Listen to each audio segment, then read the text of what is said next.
Hello student, how are you. I hope आप सभी ठीक होंगे। तो बेटा, हमारी जो सीरीज़ चल रही है मिशन 3000, उसके अंदर मैथ सेक्शन में ज्योमेट्रिक प्रोग्रेशन जो चैप्टर है उसके एमसीक्यू हम आपके सामने लेकर हाजिर हैं। मेक श्योर हूँ कि आपने ये चैप्टर पहले से पढ़ा हो, ठीक है। ऑल्दो मैं सारी चीज़ें बताऊँगा 1 बाय 1 करके, लेकिन अगर पढ़ा होगा तो आप ज़्यादा बेहतर तरीके से इन सारे क्वेश्चंस को टैकल कर पाओगे। देखो, पहला क्वेश्चन क्या लिखा है the list of numbers 1/9, 1/3, 1, -3 is a. अच्छा, यहाँ पर माइनस होगा, ये बात ध्यान रखो, लगा लो चाहो तो, ठीक है। देखो, कह रहा है GP with R is equal to -3। कह रहा है यानी जो सीरीज़ दी है ये ज्योमेट्रिक प्रोग्रेशन है जहाँ पर कॉमन रेशियो की वैल्यू -3 दी है, कॉमन रेशियो की वैल्यू 1/3 दी है, -1/3, कॉमन रेशियो की वैल्यू 3 दी है, या ये GP सीरीज़ ही नहीं है, ठीक है। तो देखो, कोई भी सीरीज़, ध्यान रखना एक बात, कोई भी सीरीज़ GP सीरीज़ कब होती है देख लो ज़रा, जब उसके कॉमन रेशियो लगातार क्या हो, बराबर हो। कॉमन रेशियो निकालेंगे कैसे, ज़रा ये बात भी समझो। सेकेंड टर्म को फर्स्ट टर्म से क्या करेंगे, डिवाइड कर देंगे, यानी -1/3 को डिवाइड कर देंगे 1/9 से, तो ये -1/3 डिवाइड के साइन को मल्टीप्लाई में चेंज किया, इसको रेसिप्रोकल कर देंगे, ये हो जाएगा 9/1, 3 1 ज़ा 3 3 ज़ा, माइनस साइन इधर आ गया तो हो गया -3, ठीक है। यहाँ पर कॉमन रेशियो क्या आ गया, -3 आ गया। अब इन दोनों में चेक कर लेते हैं, थर्ड टर्म को डिवाइड करते हैं सेकेंड टर्म से, ठीक है। 1 डिवाइड के साइन को मल्टीप्लाई में चेंज किया, इसको रेसिप्रोकल कर देंगे, तो हो जाएगा 3/1 में -1, माइनस साइन ऊपर चला जाएगा तो हो जाएगा -3, ठीक है। यहाँ पर भी चेक कर लेते हैं, फोर्थ टर्म को डिवाइड करेंगे थर्ड टर्म से, यानी -3 को डिवाइड किया आपने 1 से, ठीक है। -3 को 1 से डिवाइड कर दिया तो पलट के -3 ही आएगा। तीनों केस में कॉमन रेशियो कितना आ रहा है, -3 आ रहा है। ऐसी कोई भी सीरीज़ जहाँ पर कॉमन रेशियो थ्रू आउट बराबर हो, यानी सेम आ रहा हो, कांस्टेंट हो, ना बदला जाए, उस सीरीज़ को आप GP कहते हैं, ज्योमेट्रिक प्रोग्रेशन, ठीक है। तो इसका आंसर क्या हो जाएगा, लिखोगे GP with R is equal to -3। Clear है अच्छे से, ओके। चलो तो क्वेश्चन देखेंगे। क्वेश्चन नंबर सेकंड हमसे हमारा क्या कह रहा है, लिखा है इफ़ K, 2 ब्रैकेट में K+1, 3 ब्रैकेट में K+1 are consecutive terms of a GP, then the value of K is. 3 term दिए हुए हैं और कह रहा है ये 3 जो है लगातार टर्म्स हैं GP सीरीज के, तो K की वैल्यू आपसे पूछ रहा है। निकाल लेंगे, आसान क्वेश्चन है, देखो कैसे निकालेंगे, समझना थोड़ा सा। अच्छा, 3 अगर लगातार टर्म्स हैं तो इनके कॉमन रेशियो क्या होंगे, इक्वल होंगे। कॉमन रेशियो कैसे निकालोगे, सेकेंड टर्म को डिवाइड करोगे फर्स्ट टर्म से, 2 ब्रैकेट में K+1 अपॉन में K बराबर हो जाएगा, थर्ड टर्म को डिवाइड करोगे सेकेंड टर्म से, ठीक है। K+1 से K+1 कैंसिल आउट हो जाएगा, 2 जाकर ये 2 से मल्टीप्लाई होगा, क्रॉस मल्टीप्लाई तो हो जाएगा 4 ब्रैकेट में K+1 इज इक्वल टू 3 जाके K से मल्टीप्लाई हो जाएगा, या K जाके 3 से मल्टीप्लाई हो जाएगा, कुछ भी कह सकते हो, 3K आ जाएगा। 4 को K से मल्टीप्लाई करेंगे तो हो जाएगा 4K, प्लस में 4 को 1 से करेंगे तो हो जाएगा 4 इज इक्वल टू 3K, ठीक है। समझ में आ रहा है ना, 3K को इधर ले आओ तो हो जाएगा 4K, 3K को इधर लाएंगे तो हो जाएगा -3K इज इक्वल टू 4। ये हो गया K की वैल्यू कितनी आ गई, 4K -3K। अच्छा, +4 को जब इधर लाएंगे तो -4 हो जाएगा ना, तो K की वैल्यू कितनी आ गई, -4 आ गई, ठीक है। ये तो समझ रहे हो ना, K की वैल्यू कितनी आ गई। अरे जब +4 को इधर लाएंगे तो -4 हो जाएगा, मैंने शायद लिखा नहीं था, फिर से लिख लो। K की वैल्यू कितनी आ गई यहाँ पे, -4 आ गई। ऑप्शन नंबर बी करेक्ट हो गया, ओके। चलो इसके बाद अपना नेक्स्ट क्वेश्चन करेंगे। देखो क्या लिखा है the 11th term of the GP।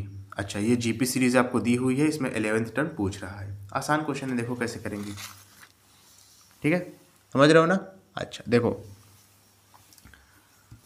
First term यहाँ पे कितना दिया है इस सीरीज़ में, A की वैल्यू 1/8 दी है, ठीक है।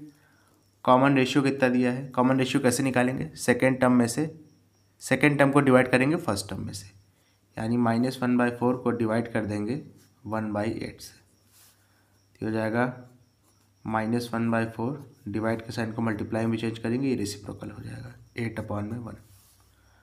4 1 ज़ा 4 2 ज़ा, -1 को 2 से मल्टीप्लाई कर देंगे तो हो जाएगा -2। क्लियर है।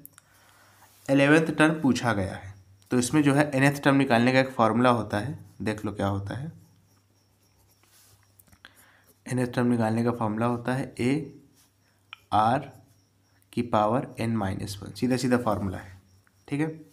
अगर यहाँ पे 11th टर्म निकालना है तो n की जगह 11 रख देंगे, तो हो जाएगा T11 is equal to a r, इसकी जगह क्या रखेंगे, n की जगह पे 11 -1, हो जाएगा term 11 is equal to a r की पावर 10, वैल्यू रख दो।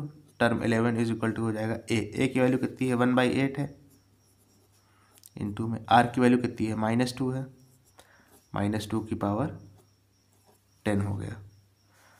तो टर्म 11 इज इक्वल टू कितना हो जाएगा 1 में 8 को लिख सकते हैं 2 की पावर 3, 2 इंटू 2 इंटू 2, ठीक है। ऐसे भी कर सकते थे लेकिन वही बहुत बड़ा जाएगा, कोई मतलब नहीं करने का। अब देखो ब्रैकेट के अंदर अगर माइनस हो और पावर अगर इवन में हो, यानी 2 4 6 8 10 12 14 16 ऐसा नंबर जो 2 से डिविजिबल हो, अगर पावर उसकी है तो ये माइनस साइन ख़त्म हो जाता है। पावर ऑड होती तो माइनस साइन रहता, बरकरार रहता। यानी अगर मान लो यहाँ पे पावर 3 5 7 9 ऐसे करके होता तो जो भी आंसर आता उसमें माइनस साइन आपका रहता, लेकिन पावर यहाँ पे इवन है तो माइनस साइन ख़त्म हो जाएगा। तो ये होगा 2 की पावर 10। देखो 2 की पावर 3 से यहाँ पे 2 की पावर 3 कैंसिल आउट हो जाएगा, 10 में से 3 को माइनस करेंगे कितना बचेगा 7 बचेगा ना। आंसर कितना आ गया टर्म 11, 2 की पावर 7, 2 की पावर 3 से 2 की पावर 3 कैंसिल आउट हो गया, 10 में से 3 कैंसिल आउट करेंगे या हटाएंगे तो 7 बचेगा। 2 की पावर 7 का मतलब है 2 into 2 into 2 into 2 into 2 into 2 into 2, 7 बार आपस में मल्टीप्लाई करना है ऐसे करके, 2 इंटू 2 इंटू 2 इंटू 2, 4 बार हो गया ना, 5 6 7, 2 2 ज़ा 4 4 2 ज़ा 8 8 2 ज़ा 16 16 2 ज़ा 32 32 2 ज़ा 64 64 2 ज़ा 128, तो टर्म 11 कितना आ गया 128 आ गया। समझ रहे हो ना। चलो कौन सा क्वेश्चन है, ऑप्शन नंबर सी करेक्ट हो गया, ठीक है। अच्छा अब इसके बाद आपसे क्या पूछ रहा है, देखो ज़रा। इसके बाद कह रहा है आपसे, कह रहा which term of the GP, अच्छा इस बार आपसे जीपी पूछ रहा है तो जीपी निकाल लेंगे बेटा, क्या दिक्कत वाली बात है, कोई दिक्कत वाली बात है क्या है कि जीपी नहीं निकाल पाएंगे। देखो कैसे निकालोगे, समझना थोड़ा सा, 1 मिनट बेटा मैं थोड़ा सा पेज ढूंढ रहा हूँ। चलिए मिल गया, रिएक्शन भी लिखी है, रिएक्शन को इग्नोर करिएगा। जीपी आपको दिया हुआ है ये और कह रहा है कि 512/729 कौन सा टर्म है इस जीपी का, निकाल लेंगे। देखो कैसे निकालेंगे, समझो पहले अच्छे से, ठीक है। देखो ए की वैल्यू यहाँ कितनी दी है 18 दी है, ठीक है। आर कितना आ जाएगा, सेकेंड टर्म को डिवाइड कर दो फर्स्ट टर्म से, यानी -12/18, 6 2 ज़ा और 6 3 ज़ा, आर की वैल्यू कितनी आ गई -2/3, ठीक है। समझ में आ गया ना, अरे 6 2 ज़ा 12 6 3 ज़ा 18, क्लियर है अच्छे से। अच्छा इसके बाद समझो nth टर्म, टर्म n मान लो आप कितना दिया है 512/729, ये चीज़ दिया हुआ है। अच्छा टर्म n होता क्या है, nth टर्म क्या होता है, फार्मूला क्या होता है अभी बताया था, a r ब्रैकेट में n-1 इज इक्वल टू 512/729, ये होता है। वैल्यू रख दो, a की वैल्यू कितनी है 18 है, r की वैल्यू कितनी है -2/3 है, की power n-1 is equal to 512/729, 18 को इधर भेज दो तो हो जाएगा -2/3 की power n-1 is equal to 512/729 into में 18, 2 9 ज़ा 2 से रिड्यूस करोगे तो आ जाएगा 256, ठीक है। अब देखो समझना यहाँ पे, अब यहाँ पे इंपॉर्टेंट है, अब इस चीज़ को थोड़ा इधर सॉल्व कर रहा हूँ, समझना। तो जाएगा -2/3 की power n-1 is equal to 256, 256।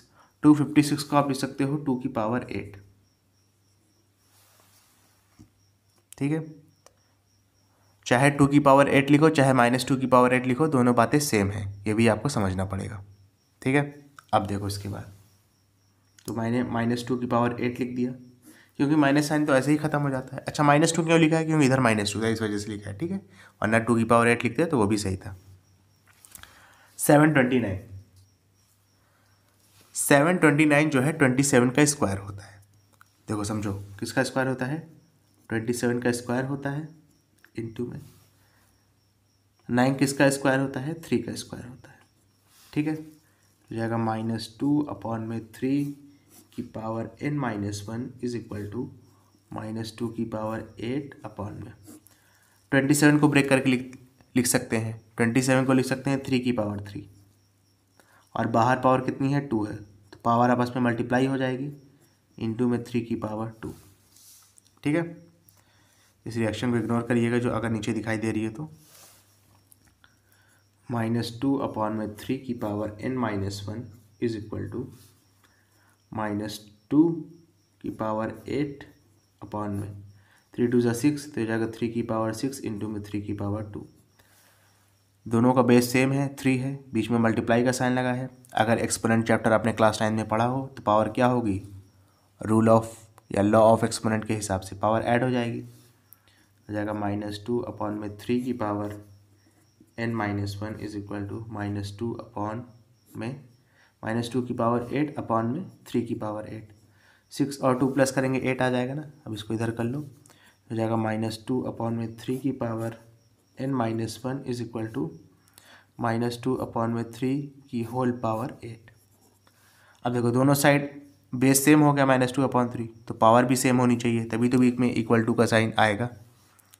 यानी n-1 की वैल्यू 8 आ गई, -1 को इधर भेजेंगे तो n की वैल्यू 8 + 1, यानी n की वैल्यू कितनी आ गई? 9 आ गई। क्लियर है अच्छे से? ओके, n की वैल्यू कितनी आ गई? 9 आ गई। ओके, चलो इसके बाद अपना नेक्स्ट क्वेश्चन करेंगे। समझ रहे हो ना आप कि नहीं समझ रहे हो? पहले ये बताओ। देखो नेक्स्ट क्वेश्चन क्या कह रहा है, लिखा है the sum of the first 8 terms of the series. अच्छा, ये सीरीज़ आपको दी हुई है, ये बेसिकली जीपी सीरीज़ है, इसका सम पूछ रहा है। निकाल लेंगे, सम निकालने का भी सीधा सीधा फॉर्मूला होता है। देखो यहाँ पर a कितना दिया है? 1 दिया है फर्स्ट टर्म। r कितना दिया है? Common ratio. सेकेंड टर्म को डिवाइड कर दो फर्स्ट टर्म से, √3 को डिवाइड कर दिया 1 से, तो r आ गया √3, ठीक है। अब देखो सम पूछ रहा है, सम का सीधा सीधा फॉर्मूला है a ब्रैकेट में r की पावर n-1 अपॉन में r-1, ठीक है। समझ में आया अच्छे से? r-1 तब लिखते हैं, डिनोमिनेटर में देख लो, जब जो कॉमन रेशियो होता है उसकी वैल्यू 1 से ज़्यादा होती है। अगर कॉमन रेशियो की वैल्यू 1 से छोटी आ जाएगी तो डिनोमिनेटर में 1 - r कर देते हैं। बस इतना सा आपको ध्यान रखना है, ठीक है। वैल्यूज रख तो आ जाएगा। a कितना है? 1 है, r कितना है? √3 है, 8, n कितना है? n का मतलब जितने टर्म का आपको से सम पूछ रहा हो, 8 टर्म का पूछ रहा है, तो √3 की पावर कितनी हो जाएगी? 8 -1 अपॉन में r की वैल्यू कितनी है? √3 है, -1, तो इसकी वैल्यू कितनी आ गई? अब देखो अंडर रूट का मतलब कितना होता है? पावर 1/2 है, इंटू में यहाँ पे कितना लिखा है? 8 लिखा है, -1 अपॉन में √3 - 1, 2 1 ज़ा 2 4 ज़ा, तो यहाँ पे देखो s की वैल्यू कितनी आ गई? 3 की पावर 4। 3 की पावर 4 का मतलब होगा 81, -1 अपॉन में √3 - 1, तो s की वैल्यू कितनी आ गई? 80 अपॉन में √3 - 1। इसके बाद क्या करेंगे? इसको रेशनलाइज कर देंगे। रेशनलाइज करने का मतलब है कि डिनोमिनेटर में अंडर रूट वाला टर्म नहीं होना चाहिए, इसको हटाना है। कैसे हटाएंगे? इसी से मल्टीप्लाई करेंगे, बस बीच में साइन बदल देंगे, ऊपर नीचे दोनों, यानी √3 + 1 से ऊपर भी मल्टीप्लाई, √3 + 1 से नीचे भी मल्टीप्लाई। तो एस सम कितना आ जाएगा 80 इंटू में √3 प्लस में 1। इसको सॉल्व वगैरह नहीं करेंगे, उसको बस सीधा सीधा लिख देंगे। डिनोमिनेटर को सॉल्व करेंगे, a माइनस बी और a प्लस बी की आइडेंटिटी बन गई है। a माइनस बी को अगर मल्टीप्लाई किया जाए a प्लस बी से तो उसका फाइनल आंसर होता है a का स्क्वायर माइनस में b का स्क्वायर। a की जगह पर √3 है, b की जगह पर 1 है, तो √3 का स्क्वायर माइनस में 1 का स्क्वायर। तो इसकी वैल्यू कितनी आ गई 80 इंटू में √3 प्लस में 1 अपॉन में स्क्वायर से अंडर रूट कटा, स्क्वायर से अंडर रूट कट सॉरी 1 का स्क्वायर तो 1 ही होता है, यहाँ पे क्यों कटेगा, यानी 3 - 1 करेंगे तो 2 आ जाएगा। 2 1 ज़ा 2 40 ज़ा, तो एस की वैल्यू कितनी आ गई 40 ब्रैकेट में √3 प्लस में 1। समझ रहे हो अच्छे से कौन सा ऑप्शन में मौजूद है, देख लो 40 ब्रैकेट में √3 प्लस 1, यानी ऑप्शन नंबर सी में ये ऑप्शन नंबर बी में मौजूद है। इसको कर लो, सही हो जाएगा। ओके क्लियर है। अच्छा इसके बाद नेक्स्ट क्वेश्चन देखो, कह रहा है if the sum of the GP 1, 4, 16 is 341 then find the number of terms in the GP. ये भी आसान क्वेश्चन है। देखो देखो चीज़ें बहुत टफ नहीं है आपके सिलेबस में, पहले आपको ये चीज़ें समझनी पड़ेंगी। चीज़ें जो है बहुत ज़्यादा टफ है नहीं आपके सिलेबस में, बस आप कैसे उस चीज़ को टैकल करते हैं ये समझ में आना चाहिए। यहाँ पे सारी चीज़ें दी हुई हैं, देखो लिख देता हूँ सब चीज़ें। ए की वैल्यू दी हुई है 1, कॉमन रेशियो निकालो, सेकेंड टर्म को फर्स्ट से डिवाइड कर दो, तो 4 को 1 से डिवाइड करेंगे तो आर की वैल्यू कितनी आ गई 4 आ गई। सम कितना दिया हुआ है 341 दिया हुआ है, ठीक है। अच्छा सम का फॉर्मूला होता है, अभी पीछे बताया था, ए ब्रैकेट में आर की पावर n माइनस में 1 अपॉन में r माइनस 1, यही होता है ना। सम कितना दिया है 341 दिया है, तो लिख दिया 341 इज इक्वल टू ए कितना है 1 है इंटू में आर कितना दिया है, आर की वैल्यू कितनी है 4 है, हो जाएगा 4 की पावर n माइनस में 1 अपॉन में ये कितना हो जाएगा, आर की वैल्यू 4 है ना तो 4 - 1 हो जाएगा। देखो 341 1 से मल्टीप्लाई करेंगे तो पलट के यही आना है, तो 4 की पावर n माइनस में 1 अपॉन में 4 में से 1 माइनस करेंगे बचेगा 3 जाके इससे मल्टीप्लाई हो जाएगा। देखो 3 1 ज़ा 3, 3 4 ज़ा 12, 12 के 2 कैरी लगा 1, 3 3 ज़ा 9 और 1 10, 1023 इज इक्वल टू 4 की पावर n माइनस में 1 -1 इधर आया तो 1023 प्लस में 1 इज इक्वल टू 4 की पावर n, तो 4 की पावर n कितना हो गया 1024। समझ में आया। अब देखो 4 की पावर n हो गया 1024। 1024 को अब आपको 4 की पावर में ही ब्रेक करना होगा। उसके लिए क्या करेंगे, उसके लिए सिंपली आपको कुछ नहीं करना है, 1024 को बस 4 से डिवाइड करते चले जाओ, यानी इसका एलसीएम निकाल लो एक तरीके से। लेकिन किससे डिवाइड करना है 4 से, देखो करके दिखा देता हूँ। 4 से डिवाइड करो, 4 2 ज़ा 8, कितना बचेगा 2 और 2 22, 4 5 ज़ा 20, बचेगा 2 और 4 24, फिर 4 6 ज़ा 24, फिर 4 से डिवाइड करो, 4 6 ज़ा 24 बचेगा 1 और 6 16, 4 4 ज़ा 16, फिर 4 से डिवाइड करो 16 बार में जाएगा, फिर 4 से डिवाइड करो 4 बार में जाएगा, फिर 4 से डिवाइड करो 1 बार में जाएगा। 1 2 3 4 5 1024 को क्या लिख सकते हो 4 की पावर 5, तो हो जाएगा 4 की power n is equal to 4 की पावर 5। कंपेयर कर दो यहाँ से तो n की वैल्यू कितनी आ जाएगी 5 आ जाएगी। समझ रहे हो, n की वैल्यू 5 यहाँ पे लिख दो, कहाँ है ऑप्शन नंबर डी हो जाएगा correct, option number D correct हो जाएगा। ठीक है चलो इसके बाद नेक्स्ट क्वेश्चन करते हैं। देखो क्या लिखा है। अच्छा ये स्टेटमेंट थोड़ा सा, ये वाला क्वेश्चन सबसे अच्छा लगा मुझे। देखो क्या है, दिस प्रोडक्ट ऑफ, पहली चीज़ तो आप ये चीज़ देखोगे आपको समझ में नहीं आएगा कि हो क्या रहा है। ठीक है 32 लिखा है, फिर 32 की पावर 1/6 लिखा है, फिर 32 की पावर 1/36 लिखा है। देखो कैसे करोगे, पहले ये समझो। थोड़ा सा आसान क्वेश्चन है लेकिन वही है, ट्रिकी है। 32 सब में कॉमन ले लो, समझ रहे हो, 32 सब में से कॉमन ले लिया तो पावर में क्या आएगा। अच्छा यहाँ पे कुछ नहीं लिखा तो बाय डिफ़ॉल्ट 1 होगा, ये तो समझते हो 1, ठीक है, प्लस में 1/6, प्लस में 1/36, फिर प्लस में एंड सो ऑन। ये चीज़ समझ में आया। अच्छा ये चीज़ पावर में है, एक चीज़ ध्यान रखना, 32 आपने बाहर ले लिया कॉमन, कोई दिक्कत वाली बात नहीं है, पावर में ये चीज़ बची है। अब कुछ बच्चे सोचेंगे सर यहाँ प्लस तो है नहीं, आपने प्लस कैसे लगा दिया? तो बेटा आपने एक्सपोनेंट पढ़ के आए हो ना। अगर कहीं पे समझो मेरी बात, अगर कहीं पे a की पावर b इंटू में a की पावर c लिखा है तो आप इसको ये चीज़ नहीं लिख सकते हो कि a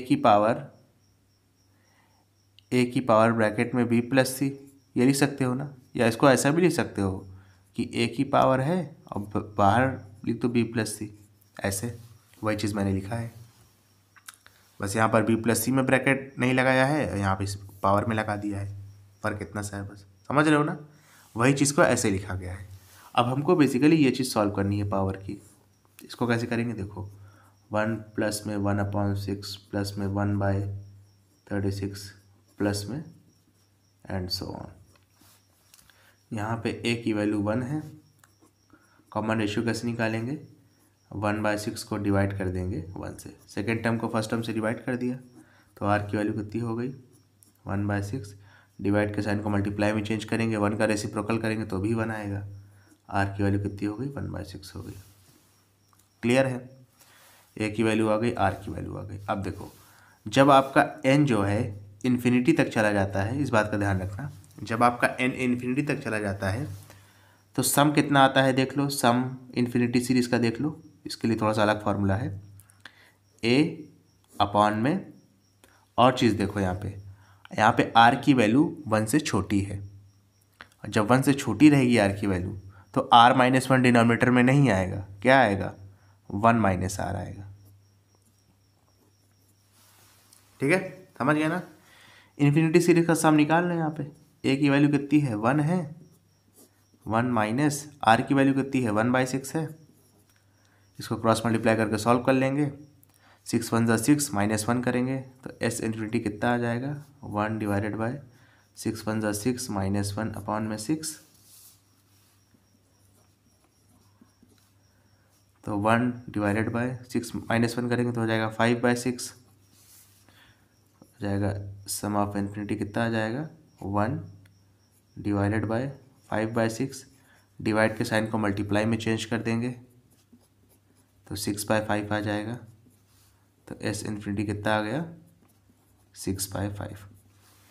ठीक है, यानी इस पूरे की जगह आप क्या लिख सकते हैं 6/5 लिख सकते हैं, लिख दो यहाँ पे 32 की पावर 6/5। ठीक है, अब इसको सॉल्व कर लो। 32 को अगर आप ब्रेक करके लिखोगे यानी एलसीएम निकाल के, तो आप इसको लिख सकते हो 2 की पावर 5, और पावर में कितना है 6/5 है, अभी हमने निकाला है इतनी मेहनत करके, 5 से 5 कैंसिल आउट हो गया, 2 की पावर 6, 2 की पावर 6 का मतलब क्या है 2 into 2 into 2 into 2 into 2 into 2, answer कितना आएगा 64 आ जाएगा। ठीक है, समझ गए कौन सा ऑप्शन में है, ऑप्शन नंबर ए में सबसे अच्छा क्वेश्चन लगा है मुझे। ठीक है, इस वीडियो का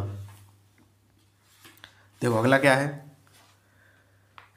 दिखा nth term of a GP 5,2 5 upon में 4, 5 अपॉन में 2 5 अपॉन में 4 5 अपॉन में 8 ऐसे करके 5 अपॉन में 2n, यानी nth टर्म इतना बता रहा है, और 20th टर्म इसी सीरीज़ का 5 अपॉन में 4 लिख लो अगर 9 दिखाई दे रहा है तो।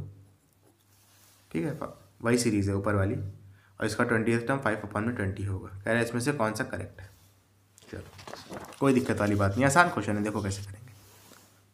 ठीक है, ए कितना दिया है यहाँ पे 5/2 दिया है, r निकाल लेंगे, सेकेंड टर्म को फर्स्ट वाले से डिवाइड कर देंगे, 5/4 को डिवाइड कर देंगे 5 अपॉन में 2 से, तो आ गया 5 अपॉन में 4, डिवाइड के साइन को मल्टीप्लाई में चेंज करेंगे, रेसिप्रोकल कर दो 2/5 कर दो, 5 से 5 गया, 2 1 ज़ा 2 2 ज़ा, तो r की वैल्यू कितनी आ गई 1/2 आ गई। क्लियर है, nth टर्म कितना हो जाएगा a r की पावर n-1 ये आएगा। a कितना दिया है यहाँ पे 5/2 दिया है, r कितना आया है 1/2 आया है, ब्रैकेट में n-1 आया है। क्लियर है? तो ये अगर 5/2 इंटू में, अच्छा अब इसके बाद समझिएगा, ठीक है, आसान है, कोई दिक्कत वाली बात नहीं है इसमें। ये क्या हो जाएगा 1 की पावर n-1। 1 की पावर आप कुछ भी करो, चाहे n-1 करो चाहे m-1 करो, हमेशा आंसर कितना आता है उसका 1 ही आता है। 1 की आप पावर आप कुछ भी कर दो, उसका आंसर हमेशा कितना आएगा 1 आएगा। 1 लिख दिया आपने, ठीक है। नीचे क्या लिखेंगे 2 की पावर n-1, 2 की पावर n-1। अब देखो इस चीज़ को थोड़ा सॉल्व करना है, बता दे रहा हूँ कैसे करेंगे। 5/2 इंटू में 1/, इसको लिख सकते हैं 2 की पावर n इंटू में 2 की पावर -1। ब्रेक करके लिखा है 2 की पावर n-1 है ना, तो 2 की पावर n इंटू में 2 की पावर -1। 2 की पावर -1 ऊपर जाएगा तो 2 की पावर +1 हो जाएगा। 5/2 इंटू में 1/2 की पावर n इंटू में 2 की पावर -1 ऊपर गया तो 2 की पावर 1 बन जाएगा, ठीक है। 2 से 2 कैंसिल आउट हो गया, आंसर कितना आया 5/2 की पावर n। 5 1 5 हो जाएगा ना, फिर 2 की पावर n लिख दिया, यानी nth टर्म तो 5 की पावर 2/n ही आएगा। और फिर नेक्स्ट वाले स्टेटमेंट में कहा है कि 20th टर्म क्या होगा। 20th टर्म, जब बेटा आपको एक जनरल फार्मूला मिल गया है यहाँ पे, तो n की जगह पे क्या रखेंगे 20 रख देंगे, तो 20th टर्म कितना आ जाएगा 5/2 की पावर 20, यही तो आएगा ना। देख लो कहाँ पे आ रहा है, यानी पहले वाला स्टेटमेंट तो करेक्ट है, nth टर्म का फार्मूला यही बनेगा।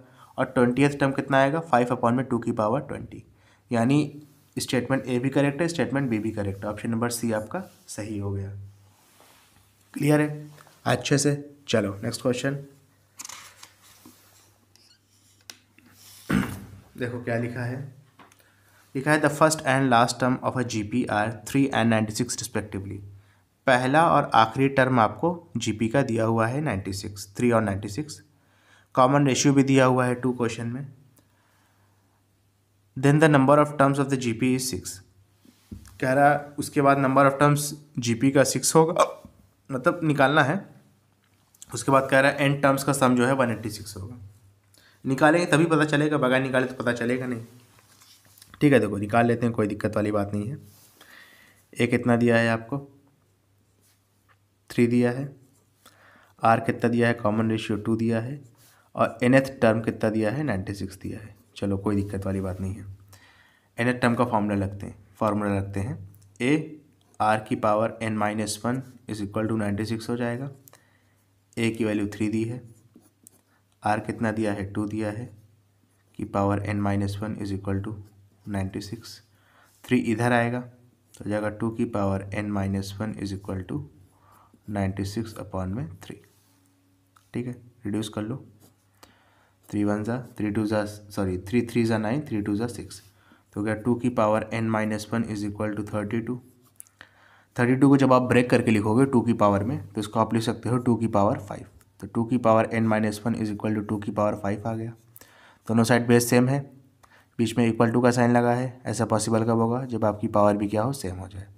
तो n-1 इज इक्वल टू 5 आ जाएगा, -1 इधर आएगा, तो n की वैल्यू कितनी आ गई 5 + 1, n की वैल्यू कितनी आ गई 6 आ गई। यानी नंबर ऑफ टर्म तो 6 है, ऐसा इसमें कहा था, ये करेक्ट भी है बिल्कुल, ठीक है। उसके बाद हम सम भी निकाल लेंगे, ठीक है। Sum of 6 terms of the GP, तो सम ऑफ 6 टर्म्स क्या हो जाएगा ए ब्रैकेट में आर की पावर n-1 अपॉन में r-1। लेकिन ये फॉर्मूला कब रखता है जब आपका कॉमन रेशियो 1 से बड़ा हो। यहाँ पे कॉमन रेशियो तो 1 से बड़ा है, 2 है, लगा दो।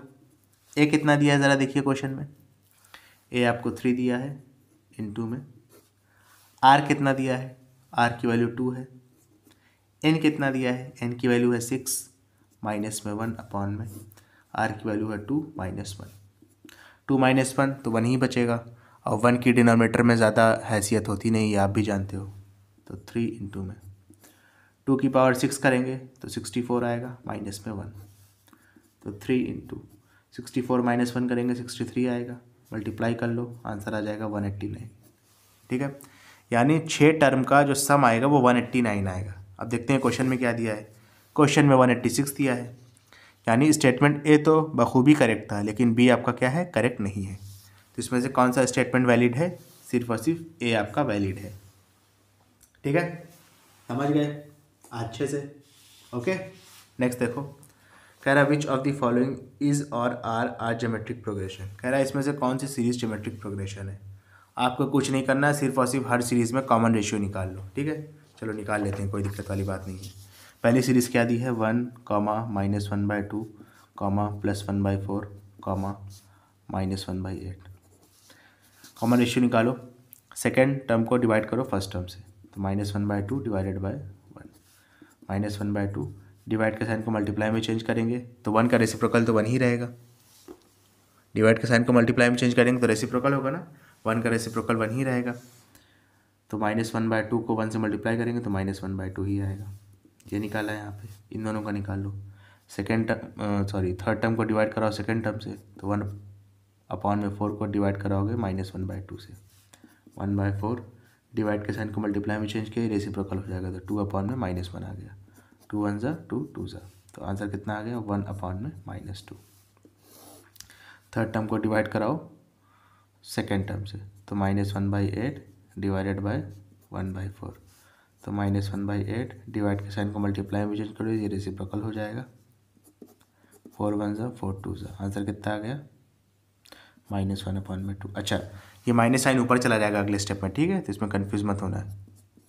तो तीनों में कॉमन रेशियो सेम है, यानी ये आपका क्या है, जीपी सीरीज़ है। ठीक है, और दोनों सीरीज़ पे चेक करना पड़ेगा हमको, ये दोनों भी 18, -12 एंड -6, यही दिया है ना सीरीज़ में, हाँ यही दिया है। चलो इसको भी चेक कर लेते हैं। तो सेकेंड टर्म को डिवाइड कराओगे फर्स्ट से, 6 2 ज़ा 6 3 ज़ा, आंसर कितना आया, -2/3 आया।